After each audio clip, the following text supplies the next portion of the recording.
Okay, so I'm back with Dragan, and today we're going to look at the third and final member of the hook or back heel family.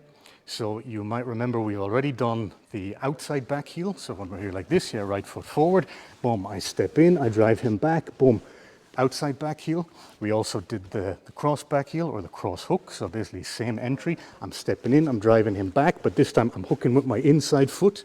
And what we're going to look at today, third and final member, the inside hook or the inside back heel. Now, the main difference between the inside hook and the other two is that I'm attacking the other leg. So with the outside hook and the cross hook, I'm attacking his right leg. So I'm stepping in, I'm hooking with my outside leg, or I'm crossing over and cross hooking it. But either way, I'm attacking his right leg, i.e. the leg on the elbow side from my point of view. This time with the inside hook, we're attacking his left leg, i.e. the one from the collar side, from my point of view. Now, because collar and elbow is always right on right, so it's a fixed grip, right hand on collar, left hand on sleeve. What that will mean is that in many cases, especially like if we're starting out and we're in a neutral position, his right leg is going to be forward. Which means if I want to go for my inside hook, I need to get this leg forward instead. Now, there's a few ways you can do that. You can move around, you can circle, and you hope that he steps forward with it. But I mean, when you break it down to really simple terms, if I want this leg forward, I can either pull him forward to make him step, or I can make him step back with this leg. So let's say I fake a cross hook, boom, now the left leg is forward. So whether I forcibly pull the left leg forward or I make him take a step back, either way I need this leg forward. Because if I try my inside hook, so if we stay like this, if I try my inside hook when we're in this neutral right on right position, I'm going to be way too overextended. If you've got ultra long legs, you might be able to snake a leg in here and make it work, but most people you'll just end up whiffing air, completely compromising your balance and getting reversed. So I need this leg forward, either by pulling or by making him step back, and then we end up in this position here. And now I'm ready to hit my inside hook. Now, before I go for it, if you just keep the left foot forward, before I go for it, I want to make him put as much weight on that leg as possible. I want this to be his base, and then I'm chopping that base out from under him. So if this leg is light, I'm going to encounter problems, because if he has barely any weight on this leg and I start hooking it, we're just going to end up floating around like this. He can switch his weight to the other base instead. So I want to force him to put as much weight on that leg as possible. So I'm going to use my collar grip and I'm going to pull down. I'm attaching a rock to his collar, his shoulder.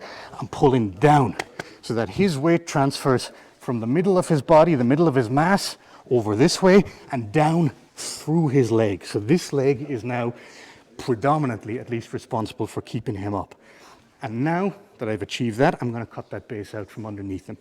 So we're here, I have my grips. However I do it, I get the left leg forward, boom, I tie a rock to him and I make him heavy on this leg. I'm going to attack with my inside hook. So I need to first bring this foot in to replace it, because obviously if my left foot is way out here and I start trying to hook, I'm going to fall, or at least I'm not going to be able to generate the level of forward momentum that I need to bring him down. So tie a rock to him, put him heavy on his left leg. I'm going to do a little shuffle step, bring this foot in to replace my hooking leg, and then I'm going to insert my knee in between his legs. That's generally a good tip to keep in mind when you're trying to accomplish any of the hooks, be it the outside hook, the cross hook, or the inside hook. If I can get my knee across his center line, it gives me a much stronger hook. So if you just stand basically straight like this, if we imagine there's a line down through the middle of Dragan's body, dividing him into the front half and the back half. Whenever I'm going for a hook, I want to try and get my knee across that center line. So for the outside hook, for instance, I don't want to start hooking away like this. Knee across the center line, now I start hooking. Just gives me a little bit more chop. Same thing with the inside hook.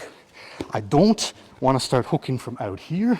I want to get my knee in, cross that center line as much as possible. And then this also gives me a little bit of forward momentum to start driving his upper body backwards. Again, we always talk about breaking alignment. I want to make sure that his center of mass moves in a direction where his base can't follow. So shuffle step in, get my knee in over his center line.